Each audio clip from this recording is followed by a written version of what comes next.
Laurent, where you at with the trophy count, eh? For the last 20 something years? Yeah. Yeah, shit, I know we racked up more than you guys. Mm, mm. History only goes back 20 years, huh?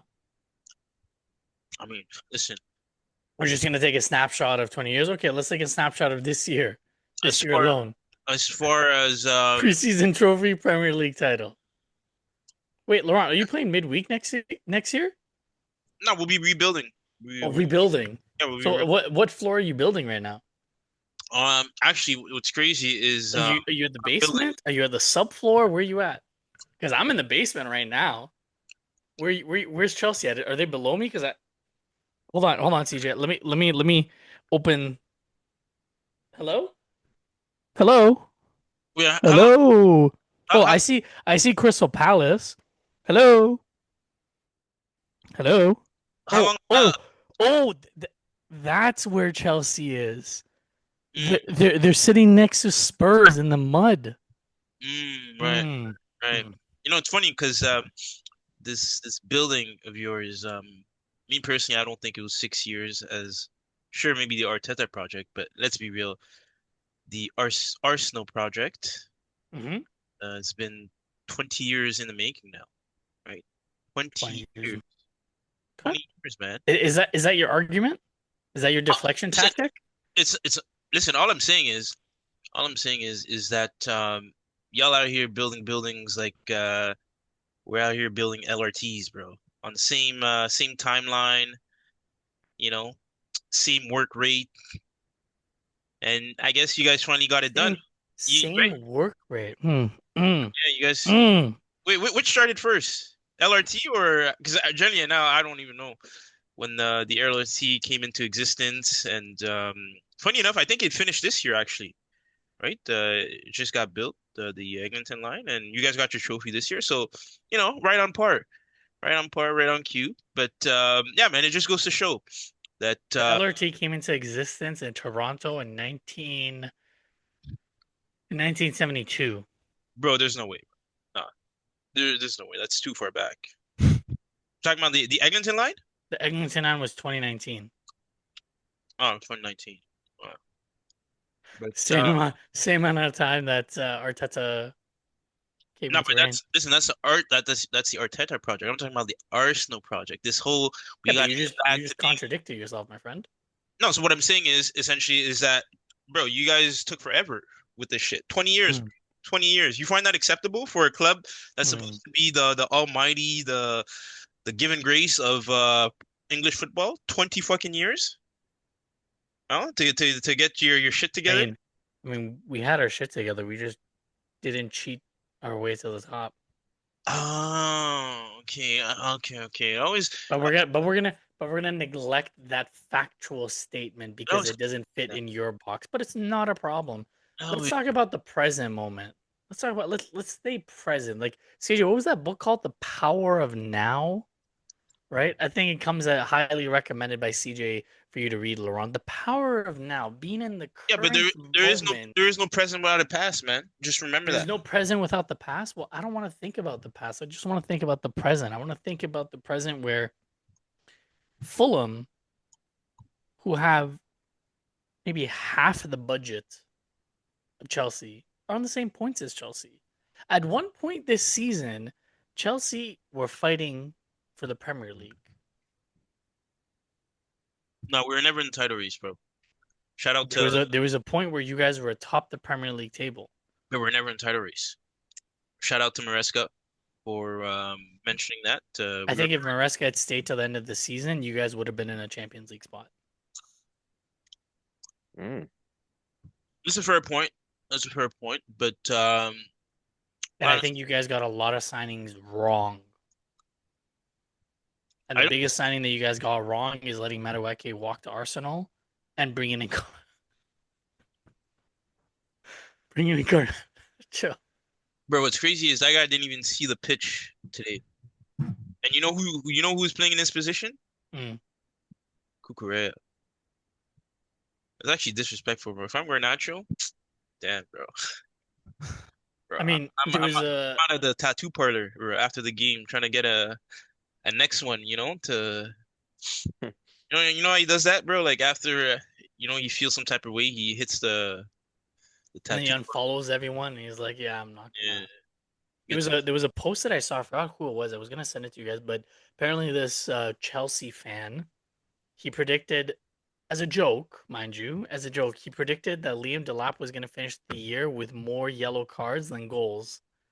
and he He did. actually finished with Uh, more yellow cards than goals. Yo, that guy is actually like, I'm sorry, bro. And you know what I mean? Like, I'm of sound reason enough to understand that there are levels to amateur football, to professional and all that. But bro, what the fuck is that guy doing on a professional pitch? I don't believe it, bro. Like legit, when I watch that guy play, I'm actually astonished that you can make it to that level Mm. and have that kind of quality. Because to me, it's unacceptable. It's unacceptable. Um, he's Nigerian somehow because he finessed, he fucking scammed Damn, his way onto a Nigerian, onto a Chelsea. damn. Yeah, like that is next level finesser, bro. That guy, a man like the lap. Shit. Yo, Um, we're gonna get into the Chelsea coverage and stuff, so I don't want to jump the gun too much. But I actually checked the games like stats or just briefly across the whole league today. I didn't get to watch the Chelsea game, but bro, another sending off. Who got sent off? Fofana. It's honestly like a fitting way to end your season, eh? Just like it caps off everything that Chelsea's kind of been through this year. Like it wouldn't be a send off without a red card. Wait, hold on. You're serious? Serious what? Chelsea had a red card? Yeah, man. Yeah, bro. No, like no joke. I couldn't believe it I either. thought I'm you were like, joking. these guys are trying to sign out in style, man. Wait, dead ass? Wait, what did Fofana do? Bro, it was a second yellow. Honestly, yeah, yeah, he deserved to walk. You can't be doing that. Like, The lack of discipline is crazy, man. That's got to yeah, be a record. listen, this is what I'm hoping Xabi Alonso fixes next season because yeah, you can't be I don't care what team you are, bro, you cannot be playing games and having Wow, 11 red cards this season in all competitions? yeah, bro. Holy sh. Yeah, bro. It's madness. But Well, hey, I mean Palmer scored. Um that's a plus. Ended the 14 goal drought, 14 game drought, sorry. And yeah, man. So I'm happy. I'm happy for him, and hopefully he finds form from this. hmm, Hopefully he stays put. I'll be interested to see who's gonna stay and who's gonna walk this summer for Chelsea. Enzo's gone. And I think the fact that you guys don't have Champions League football is going to be a massive, massive hit for the big guys on your squad. Well, who are the other big guys you see going? Because I see Caicedo staying. I think he just resigned. Reece James is gonna stay. He's captain. He's Chelsea through and through. Palmer's gone. Um, maybe João Pedro could go. I seen him linked with Barca.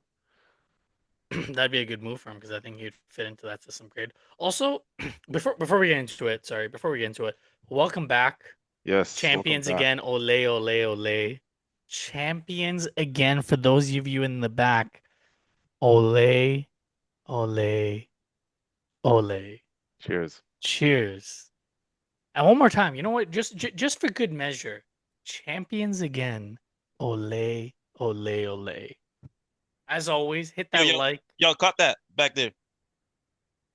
Yeah, right? I think they They caught that got because it? if they didn't catch that, I can All say it right. louder. I can say it again. Do you want me to say it again? All right, no, no, no. Just making sure, bro. Oh, Just, okay. you know? Champions again. Ole, ole, Okay, okay. ole. Yeah, because those guys are like 22 feet from me in the Oh, back. Yeah, do I need to say it again so that they hear the yeah, 25 bro. feet?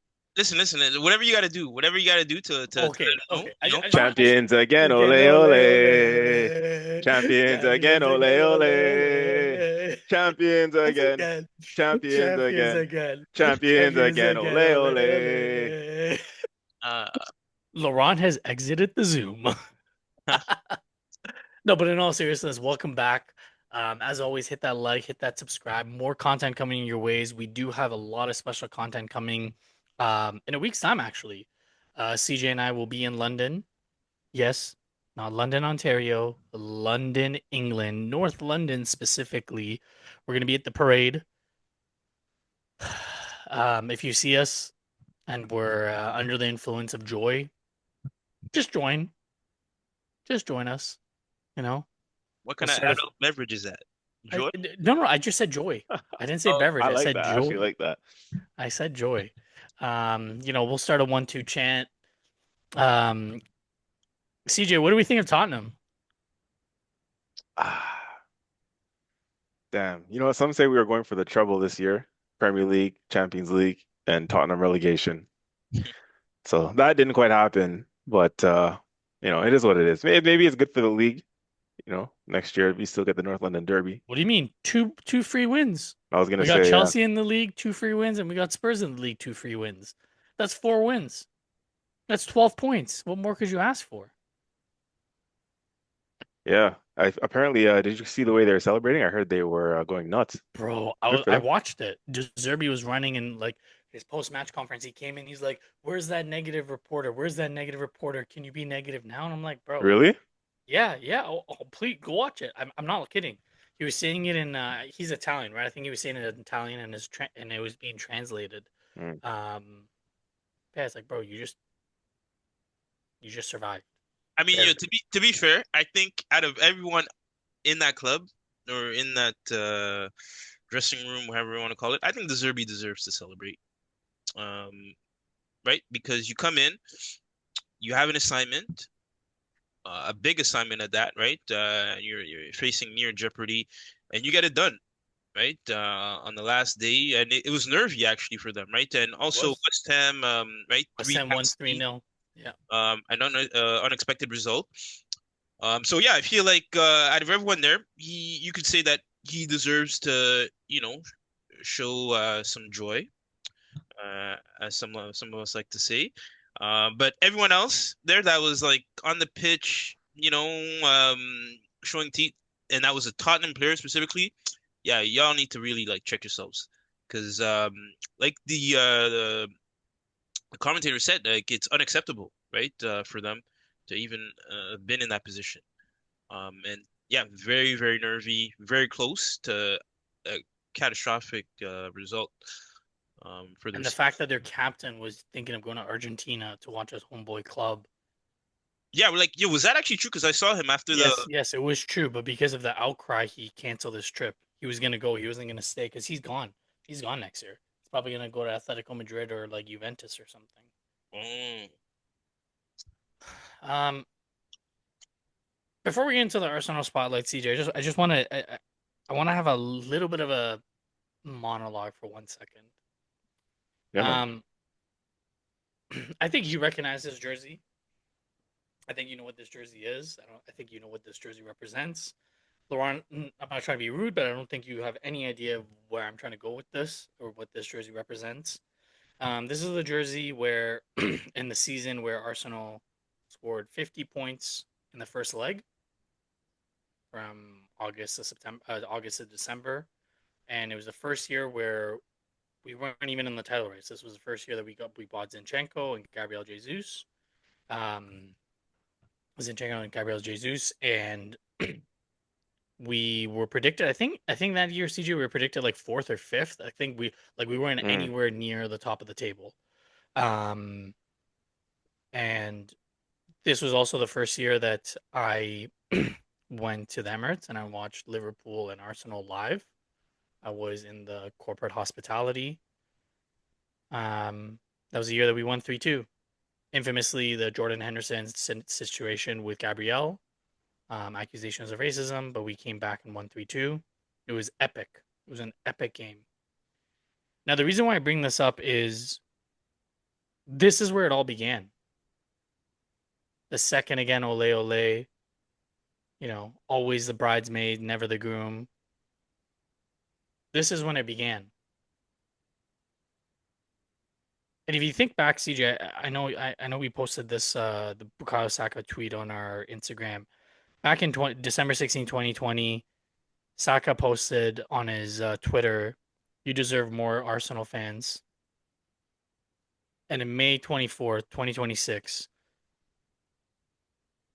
he posted, "This is what you deserve."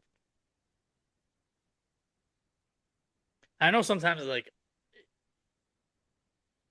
I'm usually never like this. I'm usually very, just heated right into it, just ready for a battle. But I think watching the way the fans celebrated, watching Mikel just let go.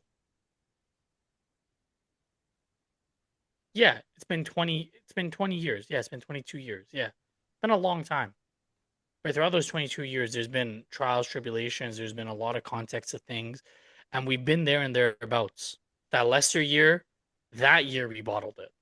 Like I will say that like if you really want to talk about bottling a league, that year we actually bottled it. And I think the way that Arsene left the club and what we went through with Unai Emery and Freddie Lundberg, what Granit Xhaka went through, and some of the back lines that we had, and just getting to this day where you see the exhale from the Arsenal fans, all the banter, all the you know all the hate, all the jokes, it's done. It's done. Yeah, Laurent, you want to throw? Oh, it's been 20, blah blah blah. Chelsea's at 10 years. Chelsea is at 10 years. And after spending $2 billion, the fact that you guys are going again without any European football, that is shambolic. That is shambolic. And you, as a Chelsea fan, I know you admit it. That is shambolic. And the fact that you guys lose so many players, like this may be the beginning of something that we've all been waiting for as Arsenal fans. Now, do I think that we're going to go on do what Pep Guardiola and Man City did? No, absolutely not. I think there's a lot of reservations that I have with Mikel Arteta and the way that he uses a squad. But if, and I predicted this, but if we actually, you know, succeed next Saturday in winning the Champions League, I genuinely believe, and you can quote me on this, I genuinely believe if we win the Champions League, which I predicted that we would win the Champions League next Saturday, I genuinely believe that we will kick on and do at least another double next year. One of those will definitely be the Premier League. I don't think we'll go back to back in the Champions League because I think a lot of other European sides like Barcelona and Madrid will, reload. But definitely I do think that we'll repeat in the Premier League. And it all started here. It all started with this jersey. It all started with this when Gabriel Jesus and Zinchenko came to the team. This is where it began. So for you Arsenal fans that were there before this, were there when we lost to Nottingham Forest in the Netflix year, when Nuno Tavares got subbed, what was it, CJ, 20 minutes into the game? Mm. If you've been here through all of this, don't let don't let any of these stupid comments from the likes of Chelsea fans, United fans, City fans bug you because they're just salty. They're being dragged through the mud, and the teams like Crystal Palace, Aston Villa, Sunderland, who got promoted, and the man on this pod, Laurent, had predicted them to go down. And what is the irony of that? That he thought Chelsea were going to be Centurion and Sunderland were going to go down, and Sunderland finished ahead of Chelsea. What is the irony of that? So, anyways, that's my little monologue. I'm sorry for wasting your guys' time. We did it. 2-1. Crystal Palace. CJ, I know we watched the entire game, and I think in the first half, like I was like, if we had to, if this was the deciding game, and watch, and I know that's not the lineup that we would have gone with if this was the deciding game, but it was like watching us struggle to score in the first half when we had so many opportunities, and watching Gabriel Jesus like bro, like some of these opportunities you got to put away. Like if you really want to stay at the club, you got to put some of those chances away. And Dean Henderson's save on Eze in the second half. Mm. Like, bro, let the man score. Like, um, yeah, 2-1. 2-1 to the Arsenal. None of the big boys, started. Um, did you think that goal that Palace scored to tie 2-2 was offside? Yeah, it was offside. You didn't think so? Like, like I know the player was in an offside position, but like, It hit him. Did you see it? I don't know yeah, if you yeah, saw it. deflected off of Yeah. him. Yeah, man. It's I, offside. yeah, I guess by the letter of the law, as Laurent likes to say, it was offside. Um, but man, party just started. I pray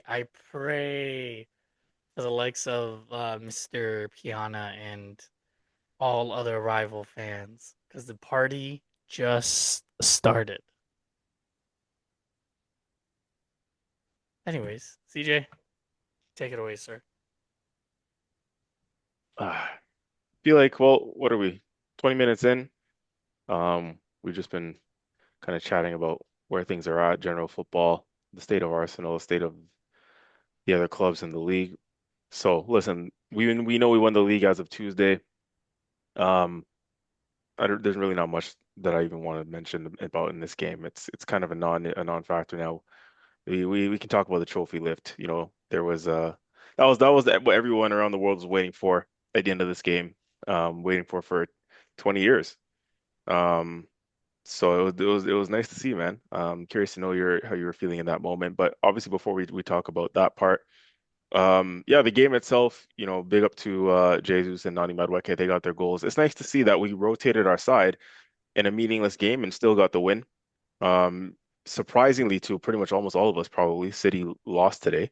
So in the end, to see that we won the league by 7 points clear, doesn't really tell the full picture, but that is interesting fact in the end because from watching on the outside, it makes it seem like, oh, didn't really seem that close. But yeah, let's be honest, winning it by 7 points in the end is a little bit maybe it's deserving in the end of what was always a deserved victory. The commentary was saying it today when we lifted the Premier League title, is if you can get fortunate in cup draws, you can get fortunate in cup competitions, um, to get past certain rounds or to make it to a final or even lift a cup competition. But in a Premier League, you cannot fluke a Premier League win.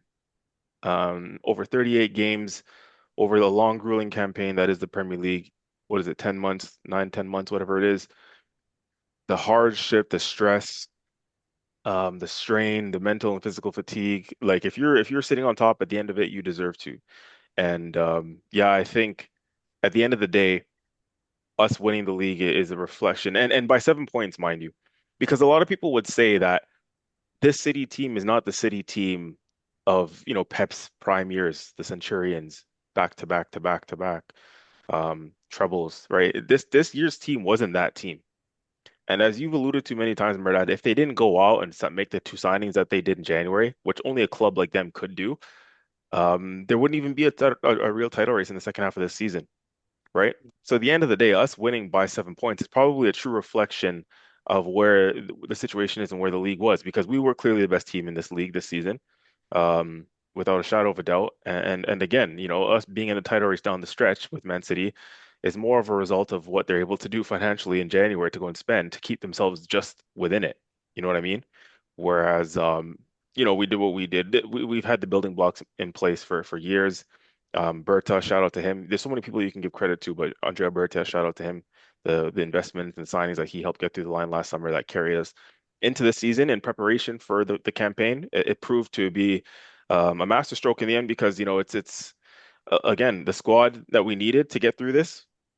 As we saw today when we rotated our team, it was our squad, along with the spine, along with David Raya, Gabriel Saliba, and Declan Rice, which is what I call the spine that got us over the finish line. We needed all our squad, and everybody contributed in their own way. So at the end of the game today, when I'm watching all those players, and I'm watching that trophy lift, I'm looking at each and every one of those players as they were getting called up to get handed their gold medals, and I'm saying, yeah, each one of you can say you've played a part in this season. Everyone from Gabriel Jesus to Piero Hincapié at the back, Calafiori's, even heck, even your Norgards, right? I know we laugh and we joke about it, but in cup competitions, we needed a Norgard to step in, and a lot of us as fans, we had a little bit of beef with Arteta for not playing Norgard and trusting him more in the middle of the Premier League season. But we needed Norgard in the cup competitions, right? Because if he's not there, then we would have to play your Declan Rice's more, your Zubimendi's more, who already have been played heavy minutes this season. So you needed a full squad, and everybody who got that medal deserved it. And it's just nice to see, and I have to, tying everything together, I have to big up Mikel Arteta, obviously. Yeah, man, I've been a doubter, and I've been somebody who called for his head once upon a time and wanted him out. Laurent will know based on mine and his one-on-one conversations over the years. Obviously, me and Merdad, we've talked about this many, many times, and it's crazy to think that even yourself, one point this season, and maybe it is still the case, but that's a conversation for another time. But yeah, at one point in time this season, you finally said, "Yeah, I've had enough. I think this guy, I think I'm done with him. Right? He's got to go." Um, because at the end of the day, right, this is where fans listening, those watching, everyone, don't get it twisted. Are you going to apologize to Arteta? No, I'm not going to apologize to Arteta because at the end of the day, this was always coming. This was expected. At some point, you had to get over the line, right? So some would argue, a lot would argue that he should have got a couple titles, a couple more trophies before this season. Um, Based on investment, based on time given, a lot of other big clubs, they're not going to get this kind of time, in management. Your manager's not going to get 6, 7 years to see it through. They would have been sacked at a lot of the top clubs a long time ago. So yes, we've been through some tough times, and it's not about apologizing. Because again, are you going to apologize to us, Arteta, for finishing eighth twice and finishing fifth and not getting over the line in previous title races? No, it's not about that. It's we're here now, and we can appreciate and seeing the scenes and the views today of him celebrating with his family, listening to that Sky Sports interview about when he found out we won the league, his kids coming into the backyard and telling him, "Dad, we won the league," and the emotions like. He fully deserves this, right? He definitely fully deserves it, and I'm happy for him. And I can say that honestly, that he no matter what we can say about him, he's an Arsenal fan. He's passionate about the club. You see these other guys, funny enough, Arnie Slot. Um, he's a guy who a lot of fans, Liverpool fans, have turned on because he's not emotionally connected the same way as like Jurgen Klopp was, for example. He's a kind of emotionless, a lot would say. Arteta, one thing I'll never, sorry, disrespect about him is his passion, and I'll never question his love for the club. He loves this club, and that's important, I think, if you want to help, a team and a club get over the line. His passion and his love for the club is what helps saw us through because he put his blood, sweat, and tears literally into it, right? So it's more than just a job for him. It's I love this football club and I want the best for it and I want to, help you guys get over the line. And he brought back the connection with the fans. He brought back the connection with the players, right? Once upon a time, we used to have Bellerins, Socrates, Kolasinac, Mustafi, players that we couldn't resonate with. Now, as I mentioned before, I pretty much love almost each and every one of the players in this team, almost all. Yeah, man. But again, it's credit to him and credit to what he's done. He's brought everyone together. Unity is the biggest thing. Right? I think that's one word we can use Yeah. to associate with Arteta and what he's done. He's brought everything together. He's brought the fans connected to the players. He's brought the coaching staff. Everybody just seems united. And it's nice to see. So yeah, you have to give him credit. But there's more to do, as we'll talk about in the future. There's more to do, but this today was all about us, and I hope Merdad and everyone else watching, Arsenal fans, you enjoyed watching those scenes because, yeah, man, it was beautiful stuff, and more to come, man, more to come. So yeah, but just quickly, yeah, on the game again, the game was the game. It was a rotated side. Fortunately, no injuries, I don't think. Laurent, you asked earlier if there were any injuries. The only one that seemed to be a minor concern was Nani Madueke pulled up with what looked like a slight muscular injury. Hopefully, it's nothing serious. But other than that, I think everyone else came through unscathed. And yeah, man, on to the Champions League final. Insane. Insane to think that this year could get even better. And like Thierry Henry said, they could be the unforgettables.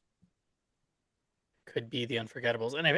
And I don't know if this is true or not, but I was scrolling through social media, and apparently, and again, I don't know if this is true, so don't quote me on this. Apparently, UEFA said um, that if Arsenal win, they'll give a gold Champions League trophy because we'd be technically invincible. Man, like stop this, bro. I'm just saying it would be fitting. It would be fitting. Um, now just quickly looking around the league. The second greatest manager in the Premier League is gone. Pep Guardiola's final game at Etihad.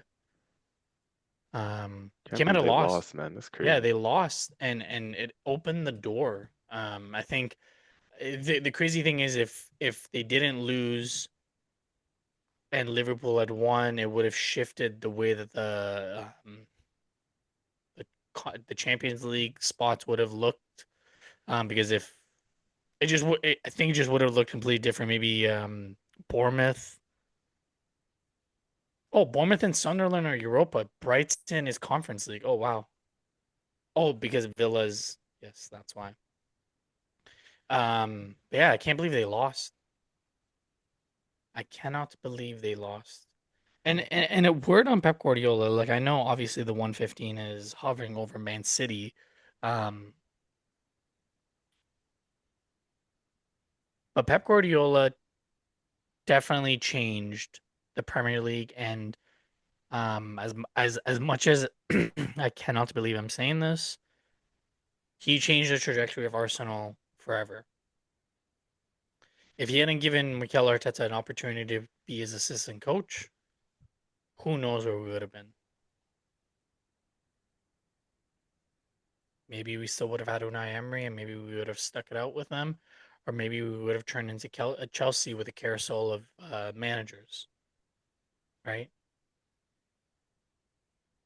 CJ, I think you remember this. Every single time that Arsenal played City, Pep said the only person who would never celebrate a goal against Arsenal was Arteta. Yeah. So definitely have to give credit to Pep Guardiola for that, and we have to appreciate it. Maybe we'll in the summertime when we have a little bit more content that we can bring out. Maybe we can just talk about our favorite moments from Pep. But definitely that man changed the Premier League forever. Some of the some of the staff like Enzo Maresca, Vincent Company, Mikel Arteta. There's probably a few that I'm missing that came from the Pep Guardiola tree. Like he's definitely had an impact on football as a whole. Um, and it's gonna suck. It's gonna suck losing him. And I hope this isn't the last time that we see Pep Guardiola. I hope that he does take another managerial position, whether it's with the Spanish team, with the English team, like the national team, or back at club football. Like he needs to be involved in this. He's officially PSG? an ambassador. Pardon me? PSG? No, he's an ambassador for Man City. So I don't think. I think if he were to do anything, I think he would be national. Uh, Um, on top of Pep leaving, Bernardo Silva is gone. John Stones is gone. Is there someone else that I'm missing? I know. It feels like I think there's a couple more of those old guards leaving, but yeah, no, I think those are the big two standouts right now, at least. Yeah. Um, CJ also said it a little bit earlier. Unfortunately, Spurs did survive. Um, the celebration police were out against Arsenal throughout the past 4 or 5 years, celebrating big wins when fighting for a title race, and it's crickets for Spurs celebrating like they won the Premier League because they didn't get relegated. The fucking standards, guys. That it's so funny because I was actually gonna say that. So it's there's levels to this.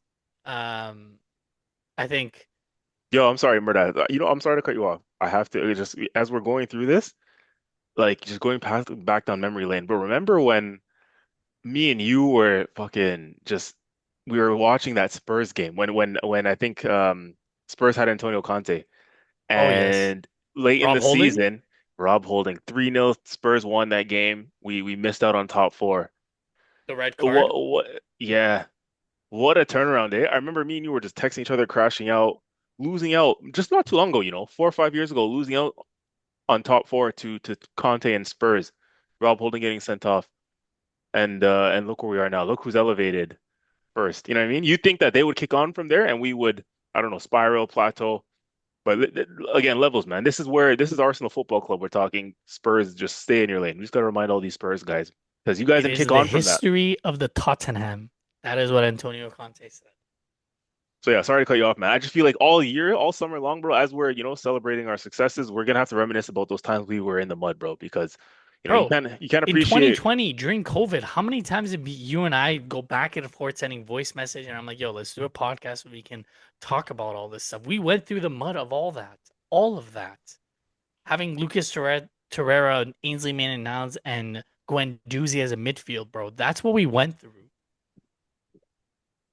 We had a back five of David Luiz, Socrates, and Mustafi. Come on now. like, Uh,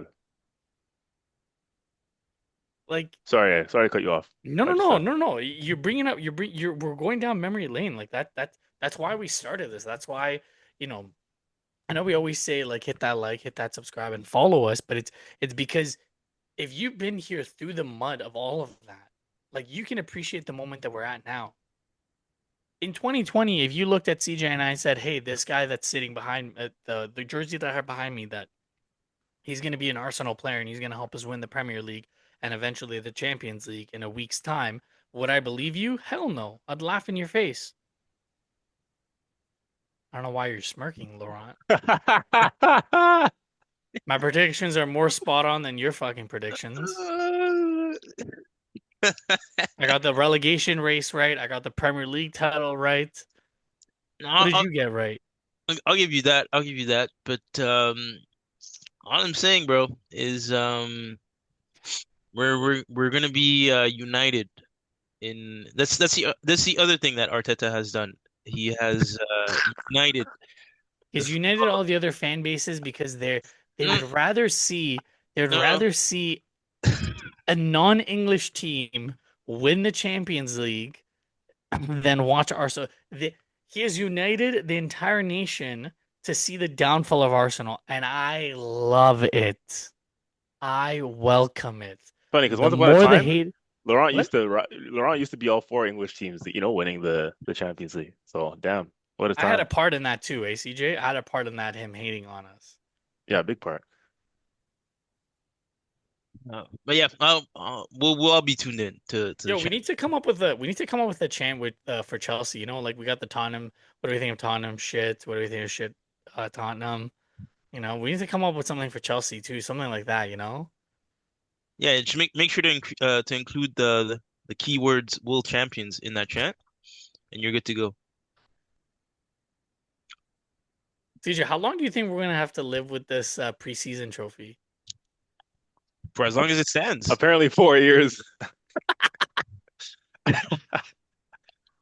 Oh, Oh, it's funny, shit. man. Well, speaking of Chelsea, we did chat about it. Chelsea lost their final game against Sunderland, a team which I said earlier, a team where Laurent said would get relegated. That same team finished ahead of his so-called beloved Blues. The summer is going to be all Blues for Laurent. You know what? Actually, next season is going to be all Blues for Laurent because you know what? He's going to be stuck watching the likes of Arsenal, City, Aston Villa, Manchester United, Bournemouth, Sunderland, Brighton, and Crystal Palace midweek. And you know what team's not going to be playing midweek? You guessed it. Chelsea. So, Mr. Piana, tell me, how do you feel the end of the season went for Chelsea? Honestly, man, it's a disappointing season, um, all through. But like I mentioned last episode, man, with our guy, uh, our Lord and Savior Javi Alonso, Bare Lord and blasphemy. Savior number two, because the previous one seems to have been a false prophet, and you know how those go. Who's the But previous one? Please remind me that you said that he was going to last to the end of next season. I said he wouldn't even make it to next season. listen, to even utter the name would be blasphemy in this case. Oh, So don't worry. I'll say it. we Liam Rosinier, we shall not the speak. ager of men. Hey, Mm. CJ, the boys wanted to respect the ball. They wanted to huddle around the ball and respect the ball. CJ, have you respected the ball before kickoff?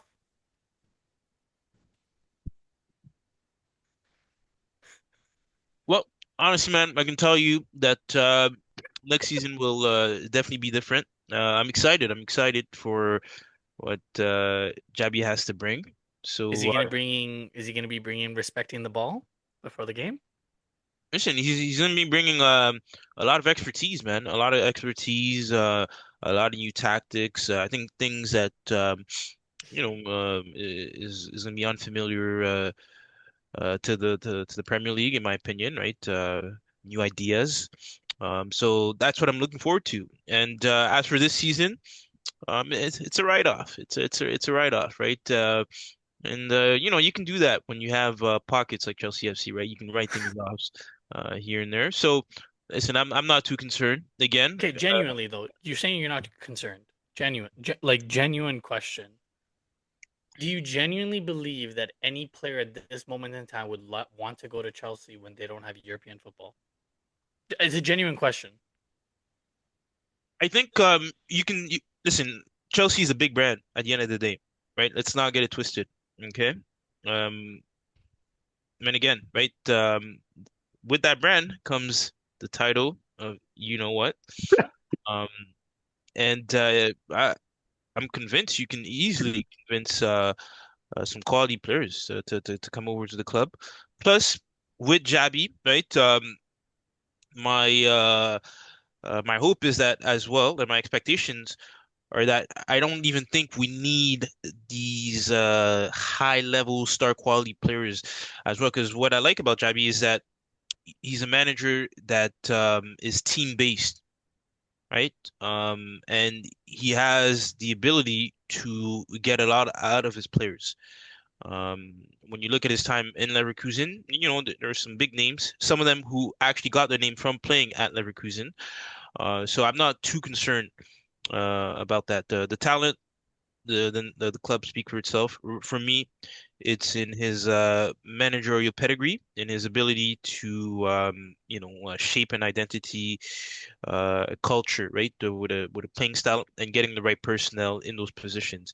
And from there, man, I think we can do wonders next season. So, and funny enough, I think like how it played out for Man U, the lesser games, which allows for more practice, that could work in our favor, right? Where you and let's be real, right? I'm sure we all heard it where for managers, if you're playing too many games per week, it's very hard to implement some ideas, right? Because you don't always have the time to hit the training ground. So in a case like this, right, where it's a new manager, new ideas, right? We're scrapping everything. We're starting from scratch. And yeah, he'll have ample time to be able to come in and sow his idea into the club, right? And those players who want to back it, they're welcome to stay, and those for whom it's not suitable, then we can dispense with them and keep it moving. But we will be back. We will be I back. think we should do an exercise, one of our podcasts, and just do. And I know this is called the Gunners Corner, but I would love to do an exercise with Laurent, um, on keep, sell, loan, the entire Chelsea squad, and get his take. Like genuinely, like no, all banter aside, I genuinely would love to do a podcast just to get your take.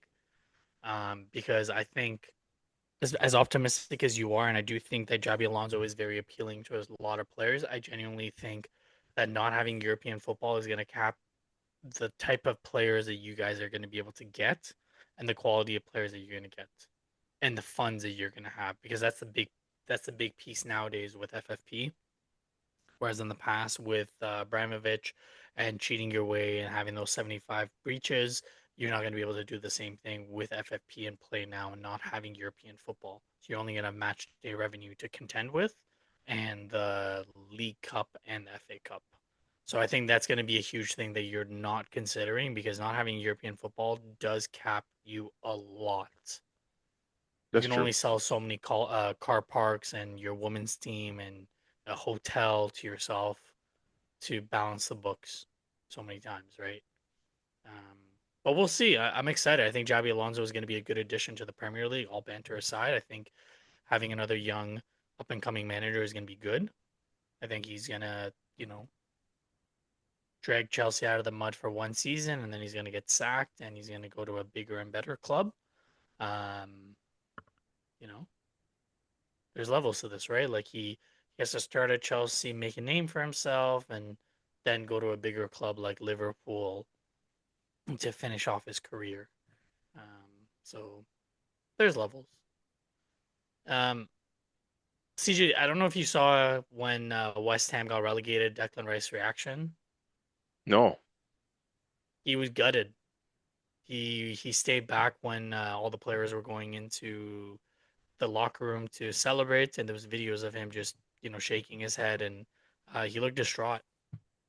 Um, Obviously, it's his boyhood club. That's where he won his first trophy, his European trophy. Um, for my predictions, yes, I got all the relegated clubs correct. But like I've said many times, having London clubs in the Premier League is good. We have more London derbies to contend with, and just the match day revenue and the excitement around London derbies. Like we love that. Um, and yes, that does include Spurs, even though we could have gone for the treble. With them getting relegated, it is good to have Spurs there because again, the North London derby, like those are Sundays that you look forward to. Those are days that you wake up in the morning and that the air feels different. Like you know, no long Pep Guardiola is no longer there, so I may have to take on the little spit and like the little spit thing that he does when he's focused. Like the atmosphere is different. Um, yeah, it sucks. I genuinely hope that they bounce back and they come back up. Obviously, they're gonna have the parachute payments going down from the Premier League, but this is a very early question. But do you boys believe Jared Bowen stays, or do you think he leaves? No, I think he might look to leave. I think he's one of the better players on that team. The only thing is for me, he's West Ham through and through, like boyhood. So, and they've stuck by him, help him on his rise to, international level football and all that. So, I don't know, man. It's gonna be tough. It also depends on who comes in for him. I'd be curious to know what his wages are. But yeah, it depends who comes in for him. Mateus Fernandez is gone for Yeah, sure, I think so. and I wouldn't be shocked if the likes of Arsenal, Spurs, um, even Liverpool going for Mateus Fernandez, even United, right? Jared Bowen strikes me as someone that would fit well with United for some reason. I don't know why. They've got Mbuemo Ahmad on that side, two left-footed right wingers. So I don't think he would go there. I agree. I agree. But You know it what? just Chelsea, I can see him going to Chelsea. yeah, but would you want to go to Chelsea? Like I'd rather be stay at my boy and again it's not all banter aside, Laurent. Like I'd rather stay at my boyhood club, get him promoted than go to Chelsea, where I may not see playing time. Well, that's why I say he can go to Chelsea because Chelsea's wingers are dead at the moment. What do you mean? We got Garnacho.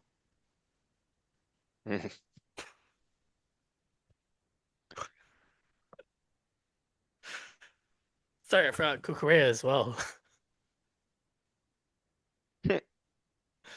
Oh man, Laurent's all serious and shit today. Eh? No humor, no chuckles, no Listen, man, like I said, man, enjoy your title, and then enjoy your hope of winning a double by next week.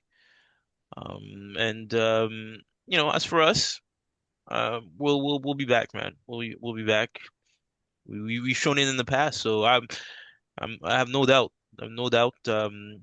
Like I said, man, Chelsea FC died when Abramovich got separated from the club, and even ever since then, right? We've always found a way to rack in trophies. So I'm not worried. It's just a matter of time till we find stability, competent owners, or these owners that eventually become competent, and from there, it's back to business. So enjoy it, truly.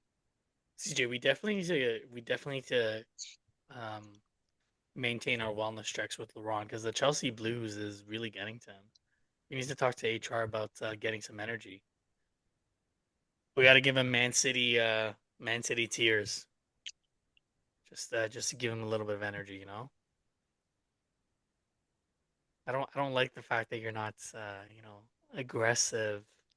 There, Well, there's you something gotta pause on that there's one, bro. there's Yeah, something missing. There's yeah, something missing. mm, yeah, yeah. But nah, man. Like it's the end of the season, man. At the end of the day, right? It's the end of the season.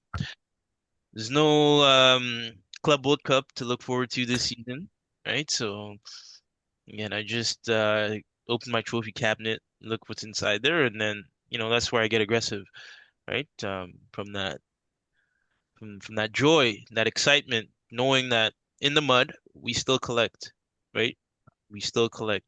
So just imagine what happens when we're out of the mud, and at that point, yeah, man, we gonna do more than collect. We taking souls, bro. We taking souls. You guys are Okay. gonna go back to being Banter FC, next year FC, and it's gonna be it's What gonna year is be this going to be? Like 2045, 2055? no no no no no. What era are we going to be in? What century? Listen, listen, man. We talked about the power right now, man, and I'm saying it's the power soon. That's the era, the power soon, bro. So, we're gonna get there shortly, and we're gonna revisit this episode, and it's gonna be same old tale from Cinderella to all that shit. So, yeah, man, enjoy it. Truly, like I said, the beautiful things in life sometimes they come and they go so quickly. So I would hate for you guys to be so concerned with what Chelsea FC is doing or, which side of the mud we're rolling in that you guys almost forget that, yes, we were champions on this day for this time. So, yeah,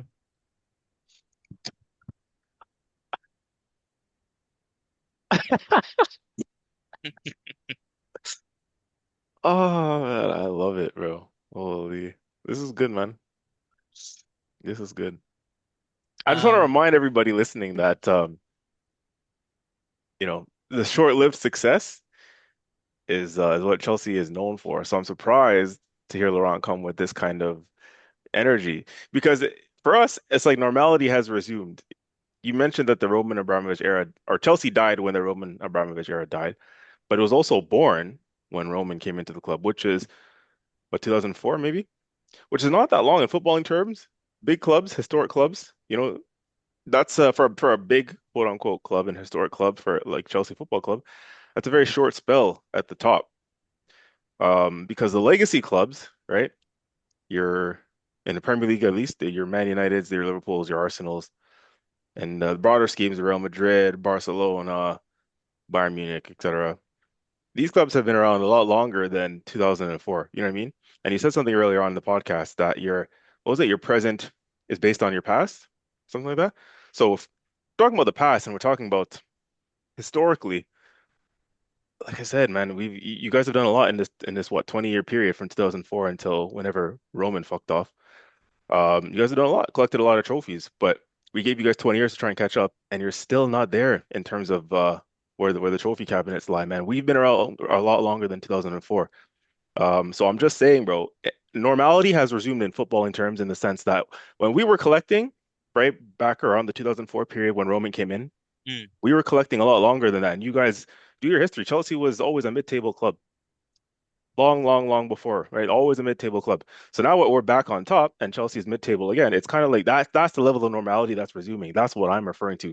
So you think it's normal that Chelsea's at the top, but you guys have only done this for 20 years, which is not that long in footballing terms. Legacy clubs, historic clubs like the Arsenal, and I hate to admit it, like United and Liverpool with these guys, these are the legacy clubs in England. You guys just remember, little bros. You know what I mm, mean? So yes, he'll be back there one day, maybe when our grandkids are all chatting and doing a podcast like this. But right now, normality, real normality has resumed. So you will see. Just make right, sure you're tuned into the content over the next couple of weeks, and you'll see who really runs the show in London. right, right, right. All right, man. Listen, at the end of the day, man, I'm just curious to see if that smug on both your faces is here to stay after next weekend. That's truly. 1000% it'll be here to stay. All right. Well, listen, you already know, man. You already know, because right, you guys are so big that somehow we've collected trophies on numerous occasions that you guys have not collected, because that's how big you guys are. And I think next week you guys have the opportunity to change that, right? So best of luck to you. And, Well, this if you is don't, oh, sorry. then No, no, go yeah, ahead, you go already ahead. know the banter. Uh, the banter doesn't die. If you don't do the business at PSG, the banter regarding the Champions League is well alive, and it will remain as such. And that is normality, right? As far as I'm concerned, TJ, in regards to that stature, to that level of achievement for for the London clubs. So, I did mention to you before that Nottingham Forest also has a but we got two. European Cup as well, but We got two, by the way. We got two, by the way. so does Forest. We got two. I'm just saying, bro, it's fine. You guys can have your, your preseason Club World Cup. You can have your Oh, and look at that. I even forgot about that one, bro. We got yeah, that. yeah. I'll because that's the ammo that you need right now because you guys are just clinging on to anything. So I'll help you out. So you guys have that. You have your Champions Leagues, which I respect, but like I said, there's still levels, in terms of the trophies in the cabinet and what you guys have to do in order to accumulate that level of consistent success that allows you to be the biggest club in London. So congratulations, well done. But yeah, you guys might have to hold a back seat for the time being. Well, this is a good segue to quickly chatting about the Champions League final, which is next week. Now, typically we would probably do this on the next pod, but given the fact that CJ and I will be in London, CJ is actually flying out Tuesday, correct, CJ? Yeah, And Tuesday, yeah. I'm gonna be flying out Thursday evening, so there may be a slight delay in our next pod, but we will have live content for you on our YouTube channel, on likely Instagram as well. So hit us up there. You never know, maybe Laurent, takes the reins and turns us into a Chelsea pod for a week or so. But don't bank on it because there's really nothing good to talk about with Chelsea at the moment in time. So we'll just stick to our regular content. Um, Arsenal, PSG. PSG are the favorites going into this. That front, I would say front six, to be honest with you, or front five, or whatever you want to call it. The best in the world, hands down. No arguing that at all. Bradley Barcola, Cavaskelia, Dembele, who that injury scare is no, there's no injury scare anymore. He's fully recovered and ready to go. Due, Vitinha, um, Nuno Mendes is there. Uh, their right back is weak, but this would be a situation where if we had a really good left winger, I'd be a lot happier. Yes, we have serviceable left wingers. Clearly, it's worked. We won the Premier League. But when you're in these one-off games, you want individuals who can have those moments of spark. And I think it's going to be a tough game. I think we're going to go through phases where we're going to struggle. We're not going to have possession. We're going to struggle playing out of the back because that press that PSG has is second to none. I don't know how you feel about it, CJ, but I think Luis Enrique, Arne Slot, even Pep Guardiola have said that Arsenal are the best team off the ball. I don't know if that's mind games from Luis Enrique because PSG are quite well off the ball as well. They may not score at Yeah, set pieces because their front line is quite small. Like I would say their entire team is quite small compared to us, but they're quite good off the ball, eh? yeah. So I'm curious to see how the game's gonna unfold, obviously. Like it's gonna be an hour and a half, 2 hours of stress. Um I'm a firm believer in, my prediction you guys have known for a long time is Arsenal's going to win the Champions League. Um, and I think the key to that is our back line, our back five, or back six. You can call it whatever. Back six meaning Declan Rice, the back four, which picks itself, to be honest with you, and David Raya. Um, And for those of you who don't know what I'm saying, yes, if Jurriën Timber was there, he'd be playing. But given that he's not there, it's going to be Mascara's right back, Saliba, Gabriel, and I think in this game, given the offensive threat, I think Nkapie has to start because he's better defensively. I wouldn't be shocked if we saw Calafiori. But I think defensively we need Nkapie. If Calafiori does start, I wouldn't be shocked if by like the 60th, 70th minute we shore it up a little bit and play Nkapie and play a little bit safe and maybe go into extra time. Midfield for me, it's going to be the same midfield, Declan Rice. I do actually believe Eberechi Eze will get the start over Martin Odegaard. Hmm. Um, Wow. because I think that we need a little bit of creativity. I think what you may say, and correct me if I'm wrong, I think what you may be saying is that you actually think Odegaard is going to start because we want to have a little bit of control in the game. But I think because PSG are going to have that control, you want a moment of spark, you want a moment of brilliance, and I think that's where we're gonna. That's why I personally think we're going to start with Eberechi Eze and Zubamendi playing next to him, and the front three. This is a tough one. I think Kai Havertz has more technical ability in this game, but I think you need a bruiser, especially against Marquinhos, who has shown in this Champions League run and in the league phase that he has moments of lapse, like defensive lapses, given his age or given his speed. And I think we're going to put them under a lot of pressure. And the fact that Ashraf Hakimi is not playing on that right side and that's the same wing that Gyökeres likes to play off the left. I think they're going to put a lot of pressure and a lot of game plan going in from that left side and putting Marquinhos in positions where he has to come out and he has to help defend. So for me, I think it's going to be Gyökeres, Saka, and Trossard as a front three, and I think I think it's going to be we're going to grind it out, and I think we're going to win. I think we're going to win. I think both teams score, and I think we win 2-1. I think Ousmane Dembele scores the first goal. Declan Rice scores the first goal for Arsenal, and Big Vic scores the game winner. Heard it here first.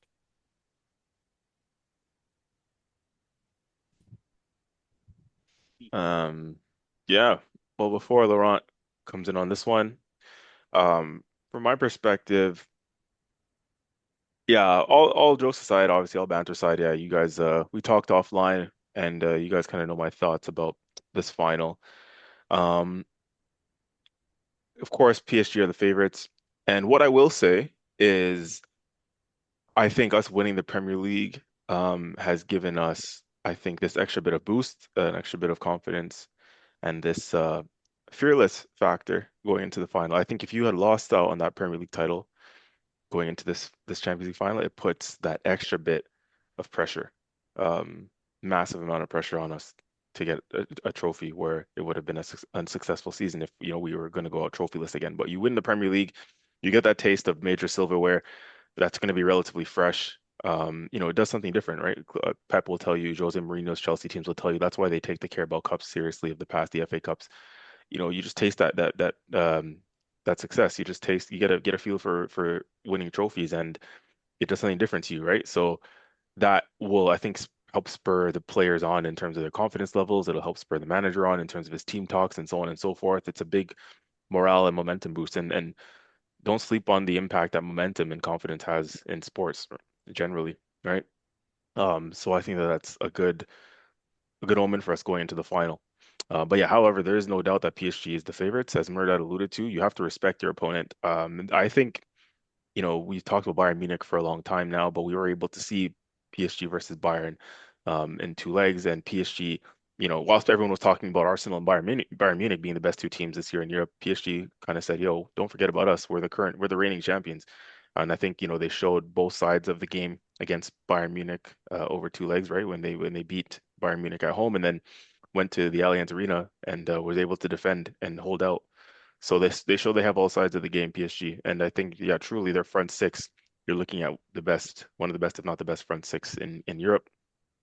With the midfield three they have, and then those three forward players, it's gonna be a very tough game for sure. And again, don't sleep on their defenders either, as I alluded to. That's a good back four that they have there. Hakimi and Pacho, Hakimi and Nuno Mendes, I think are probably the best fullbacks in the world, up there with ours.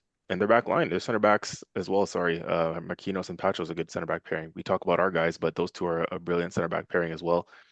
Um, so yeah, man, it's gonna be a tough game, but I'm looking forward to it. And as I said to you guys offline before, in the semifinal stage, everybody was instantly saying, the winner of PSG Bayern Munich is going to slap the other side, whether it's Arsenal or Atletico.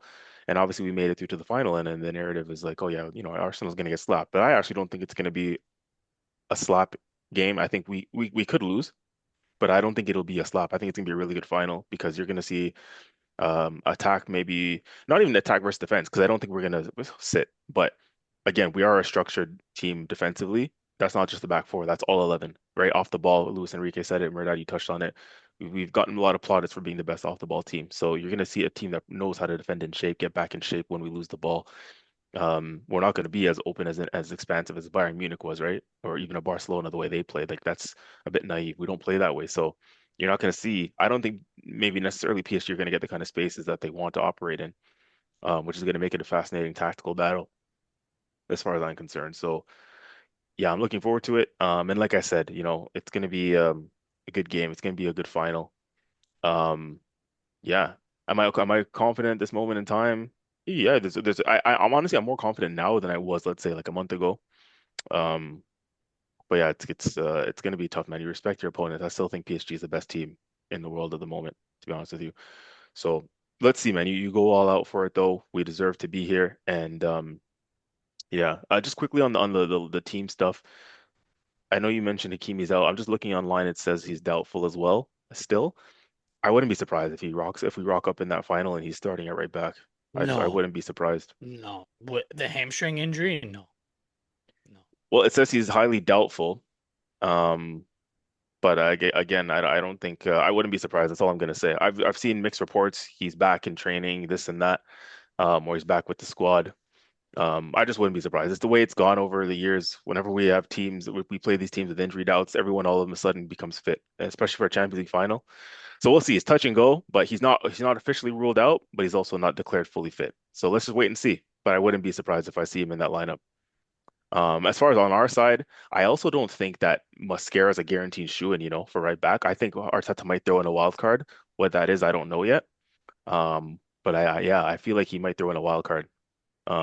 Whether he does what he did a few years ago. Remember we played Liverpool and he threw Tomiyasu at left back to Hmm. one-on-one man mark essentially Mo Salah out the game. I think he could do something similar with what's his name, Piero Hincapié, because here Piero Hincapié probably next to Timber is one of our best one-on-one lockdown defenders. So if you put a Piero Hincapié on the right back slot, Kvaratskhelia is a left winger that likes to cut in on his right foot. So if you put Piero on that side, Oh, I see what you're saying. similar to what Tomiyasu did when he marked Salah, right? The wingers who come in onto that, he's going to come in onto his right foot, Kvaratskhelia, and he's going to come into Dave Hincapie's strong side, right? He's a left-footed fullback playing on the right side, right? So you kind of cancel it may cancel out that way if you have Hincapie on the right back slot to deal with Kvaratskhelia when he wants to come inside. Pause.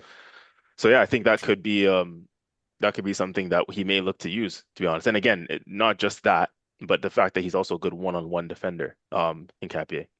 So yeah, that could be something that he'd look to exploit. I think again, we don't know, right? But this is the beauty of all guessing games all week long. What we're gonna do and how we're gonna build our 11. We're gonna be looking at different things all week long to see. But yeah, of course, if Timber was fully fit, the back It four would be is a shoe-in. Yeah. yeah, yeah, yeah. Now, Well, just quickly, oh, hmm, sorry.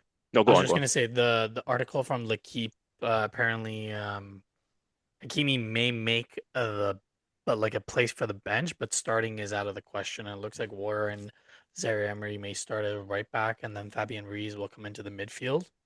That's from L'Equipe. I Yeah, think it was posted. Oh, it was posted today actually.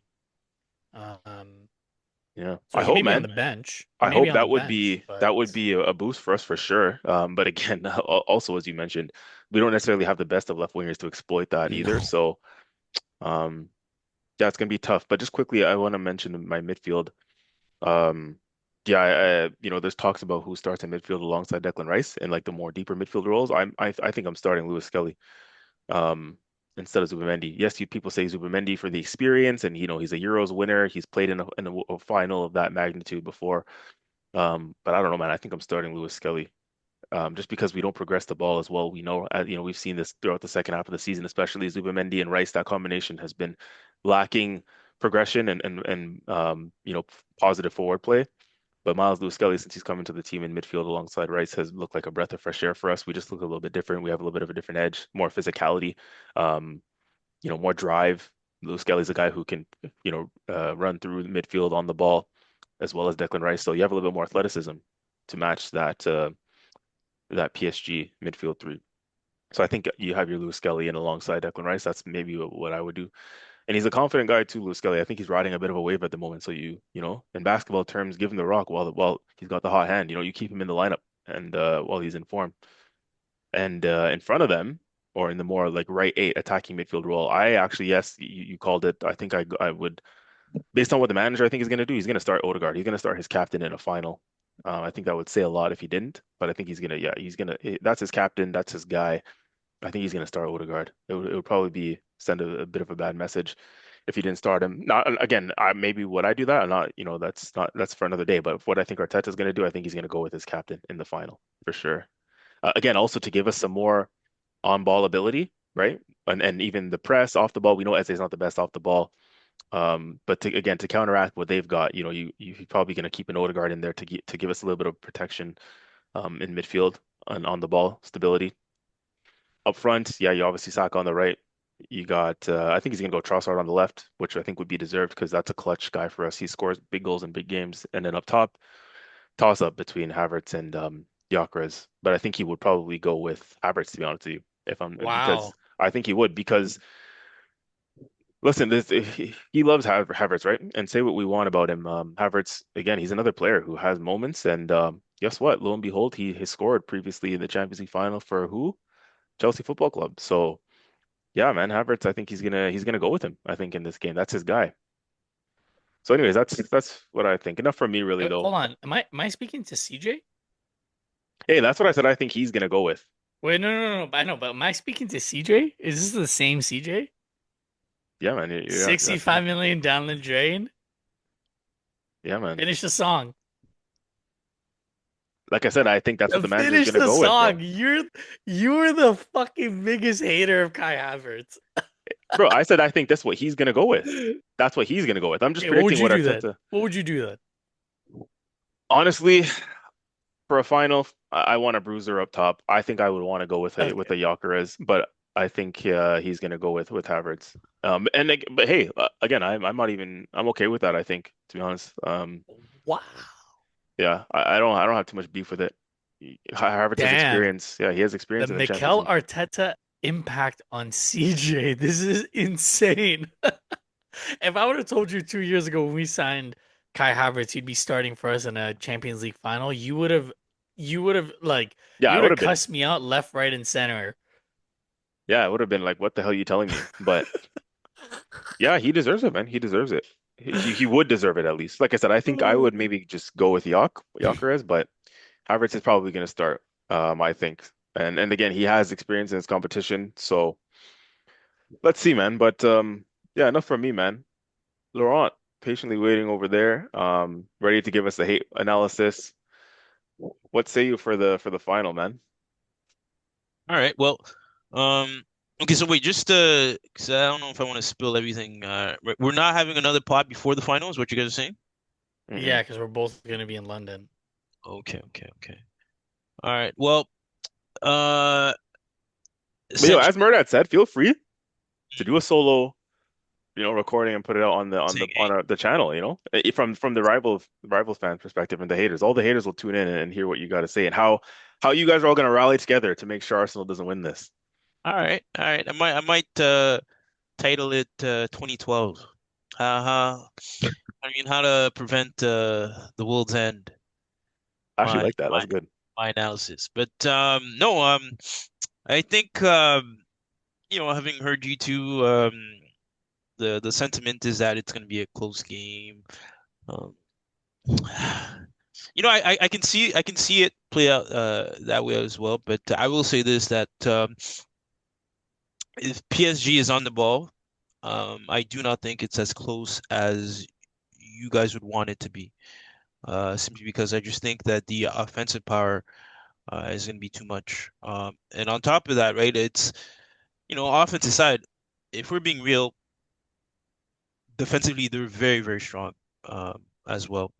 Um, the press and their ability to limit the options also, right, for players, for the opponents.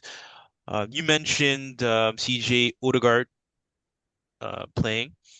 Me personally, I don't know if I'd want him to play in this kind of game for the reasons. Well, one of the reasons that I just mentioned is I think Odegaard sometimes takes a bit too long to make decisions.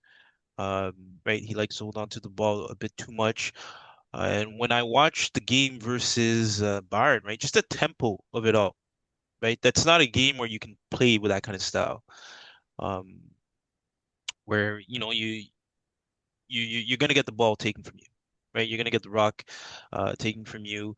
Um, and yeah, so for me, if he plays from like his passing, his decision making, everything has to be uh, at an increased rate, or else he's gonna have a poor game, in my opinion. The other thing to point out as well is MLS, because I assume you guys would want him to play in that defensive mid position, right? Correct? Now, I think it's going to be interesting because, again, right, for the last few games that he has played for you guys in that position, he has shown to be of quality. Now, my own thing is that again, right, in a game like this, right, if PSG do come out to play, he might find it at least in the beginning, right? Now it depends also on how he adapts as the game goes along, but he might find it a bit hard to play with because when you look at the Bayern game as well, right? And you have a player like Kimmich, he's a seasoned player in that position, right? We can all agree that, right? Um, Kimmich is right, that's a top player, right? And if you compare it to MLS, I'm pretty sure, right? We'd all agree on Kimmich in that position just overall, right? But you also saw times where even for a guy like Kimmich, right? It becomes very tricky. Um, and you have to credit also the defensive setup of the PSG side. Um, and that's why for me, right, I think, like I said, with MLS, uh, it's one of those where, yeah, you start him, um, but his duration in that game is going to have to come from his adaptation to the game as it progresses. Because, again, right, they're not going to make it easy for him. The way they set up, right, it's one way where they're going to try to force the worst option. You see what I'm saying? And if you're not experienced enough, a player might tend to make a pass, right? That seems to be on, but that is actually the worst pass to make. You see what I'm saying? Like, That's a good point. so there's gonna be scenarios like that, right? Where um, I think, in my opinion, right, it's gonna come down to experience. If I'm being completely honest, right? The quality aside, I think both sides have the quality. But again, right, it's the experience on the other side, right? Even like, right, Gyökeres, Marquinhos. You see what I'm saying? Yes, you'd want a bruiser, but just because the guy is big, right, you're facing against, you can argue, one of the best center backs, right, in modern times, right?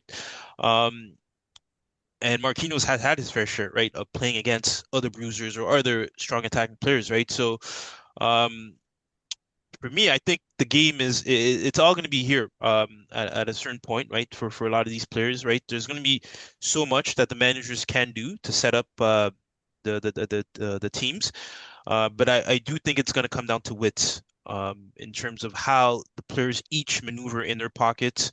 Um, Now, the big advantage obviously is the Hakimi scenario, right? But again, CJ and you remember that as well. You mentioned, right, that you guys do not have a player that you think is of quality to be able to exploit that, right? To be fair, that's where I do think a guy like Trossard on his day, actually, right? Funny enough, on his day, he can be a problem, right? Because Zaire Emery, I do not think is actually a defender by trade, right? No. So a midfielder.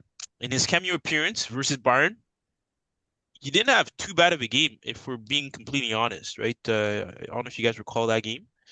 Um, I don't think Luis Diaz gave him as much worry as you thought he would have, right? And plus, he was getting good coverage from who I believe would have been Marquinhos on that side, right? So for me, I think that is one way to exploit that, right? Is to if you're gonna have in Trossard, you're gonna have to utilize him. I would encourage Trossard, right, to take a go at Zaire Emery, right, and see how much he can get out of that, right? But all in all, aside from that, right, I do think it's going to be defense versus offense.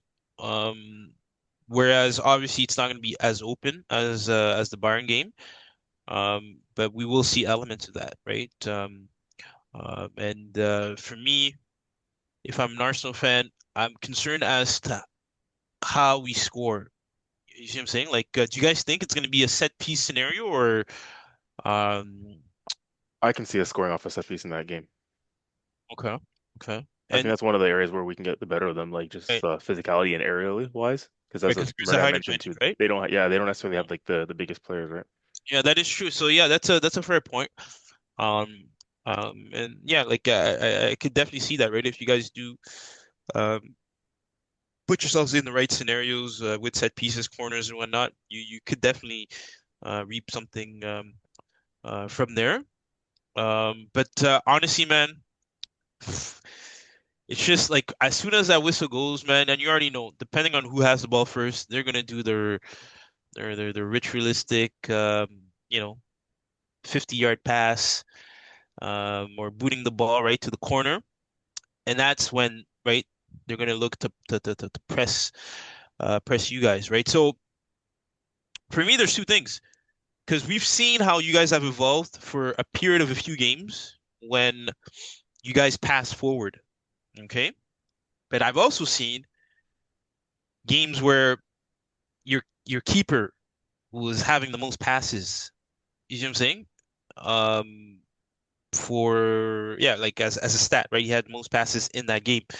Um, and with PSG, again, they press like there's no other way that I can see them not pressing and forcing you guys back. So what does that look like for you? Are you guys going to look to knock the ball back? Which for me, I think actually puts you in more danger, right? If you guys do look to do that. And Raya is solid, but I've also seen instances where he tries to deploy the ball down the middle, and sometimes you do end up getting the ball onto the other opponent's. You see what I'm saying? I don't know if you guys recall, right? But there are times where there's really no other option, and you get a pass down the middle from Raya, and the midfielder, right, or whoever it is on the opponent side is able to intercept, right? And for me, the game plan should be to limit how much possession PSG has as a whole, right? Because I think the more they have the ball, the more they get into the game. Um, their players as well, right? They're very well versed on with the ball, like the likes of Doué, you even have Kvaratskhelia, right? You wouldn't want to have a game where you're not in dominance of the possession, right? Because then I think it'd be a very uncomfortable game for you guys, right? And now if you're relying on those set pieces, right? I think now it's just the kind of like a roll of the dice, in terms of getting something out of the game, right? So, yeah, but overall, I think well, I'm hoping. I'm hoping. Actually, no, I'm not hoping. It's a close game. What am I saying? I'm hoping this is as one-sided as it gets. If I'm being completely honest. Uh, yeah, from a hater's perspective, I have to be face. Um, yeah, man. Listen, I'm hoping they go in there, they slap you guys up, and then they go home, and then we never talk about this again. Hopefully for a few more years to come. But if I was a neutral.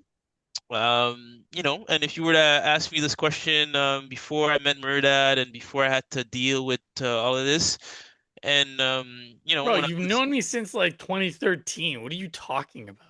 yeah, but we didn't. I don't think we. I think I've seen you around, but we didn't talk like this, and not definitely not on the personal level that we've that we now uh yeah, no, so yeah, like CJ said, right? Definitely those past games, man. I wanted my English sides to win. Um, But is that the case right now for next week? Hell fucking no. Um, So you're saying PSG? yeah, I'm saying PSG. But yeah, if I was a neutral, I would love for a close game. And for me, I think the game plan for Arsenal to win is to show that same fearlessness that you guys have shown versus City and the last few games you guys had, where you guys are looking to make those forward passes, right? Breaking lines. It's not always about recycling the ball. Um, because I think to me that's gonna be the game plan to win. And you guys have good players on the ball that have the natural ability, right, to what's it called, to control the tempo, right, make the right passes. And I think you guys should use that, right, as opposed to just retreating. So Hmm. yeah, CJ, can I take a stab at your prediction? Yeah, go for it. Your heart wants Arsenal, but because of the prediction series, you're gonna say PSG.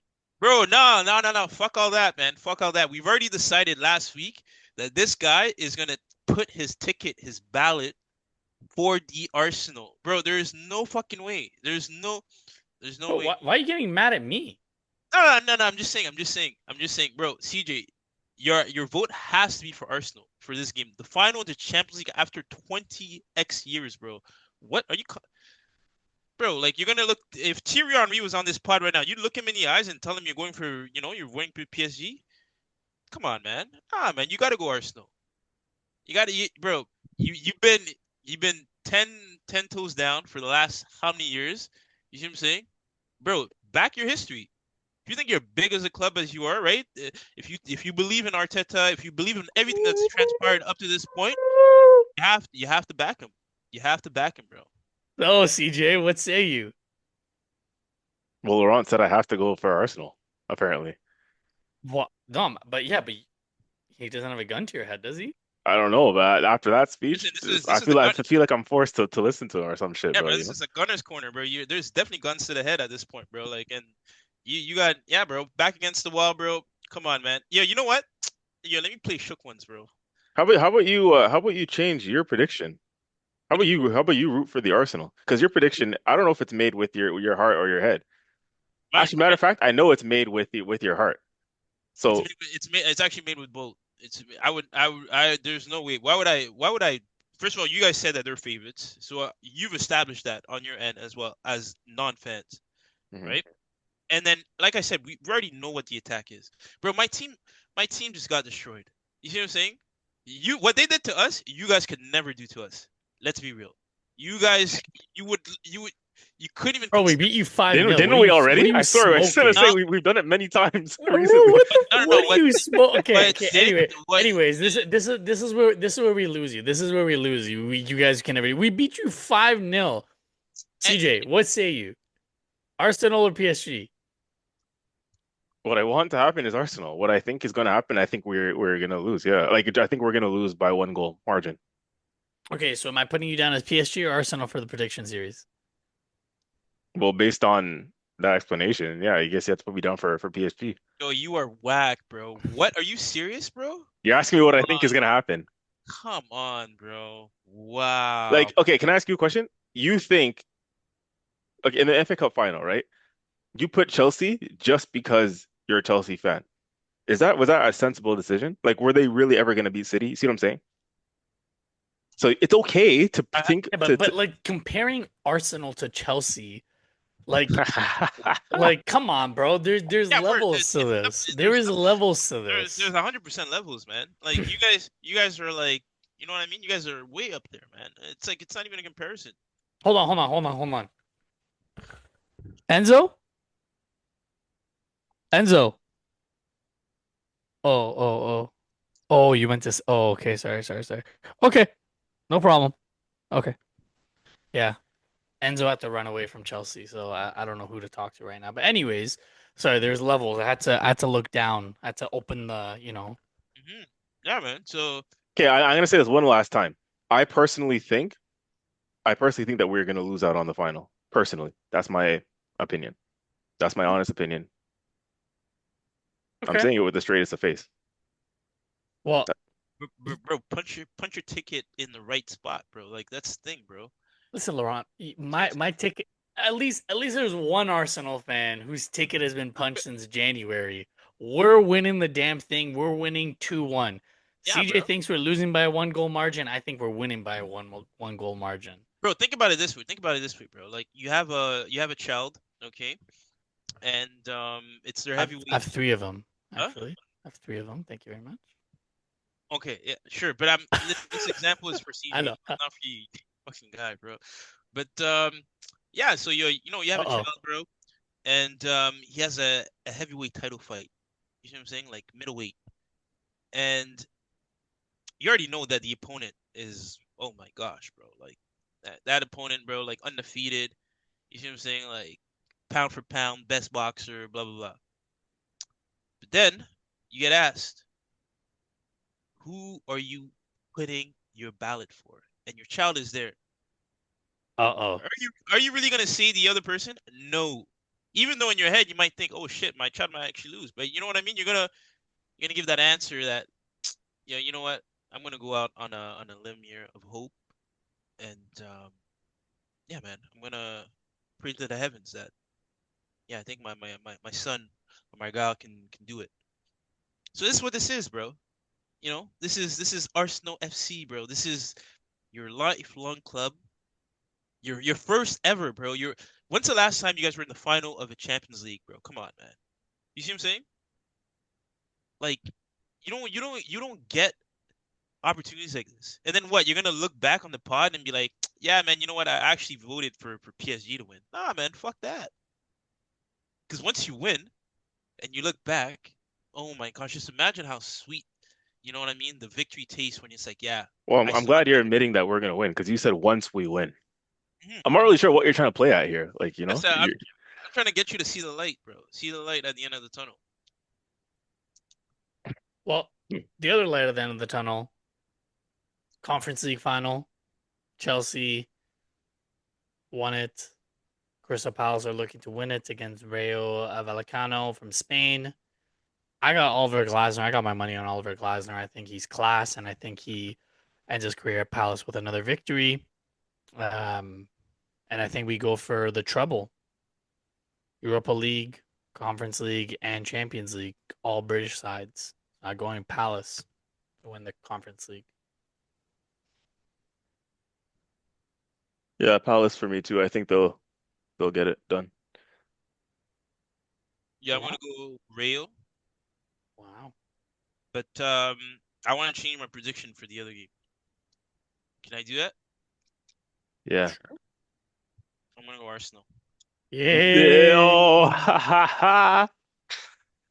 Yo, Yo, you know that's what, funny. Laurent? You just bought yourself 2 pods without any banter towards Chelsea. I And it'll actually start rate right that. now. Damn, Chelsea is such a great club. Oh my God. I want a Chelsea kit. I actually rate that. And you know what, yo, but I rate that you did it. I know the only reason why you did it, obviously, was to give yourself a fighting chance in the prediction series title race because there is only technically one game left. So if we were to finish out on a draw, then we'd have to find a way to settle the differences. Because otherwise, yeah, this is for this season. That would be the Champions League final is the last game, right, of the club season, and then we go Wait, into do I World Cup and not all. get any points for having like majority of my preseason predictions right? Yeah, and I don't think so, mate. That's harder than a week to week. Anyways, so yeah, That's a hella harder than week to week. Come on now. so yeah, Laura, that's 100% the only reason why you changed your prediction. Yeah, man. I believe in I rate it. That's jokes. Listen, let's put it out there, man. Let's hope that's the case. Let's hope that's the case for the Arsenal. Because if that does happen, all the way from London, I will be the first to call you. So you better make sure you answer your phone, and we will celebrate together. bro. Nigga, don't call me, bro. No, you didn't even put your own. Yeah, don't. Yeah, yeah, but keep that long distance charge, bro. Like where it's at, bro. So we need to put a R rated for this pod specifically. Um, I think that's a good segue to just get this pod out. if you've been following us for the past year, we've gone through some trials and tribulations. We've had some heartbreak, but we made it. Champions again, ole ole, and soon to be champions of Europe. Mm, I'm here for that for the time being. And as HR once told me, stay humble, my friends. CJ and I will catch you in London. Up the Arsenal, up the Gooner family. Let's bring home the Golden Champions League trophy. Adios.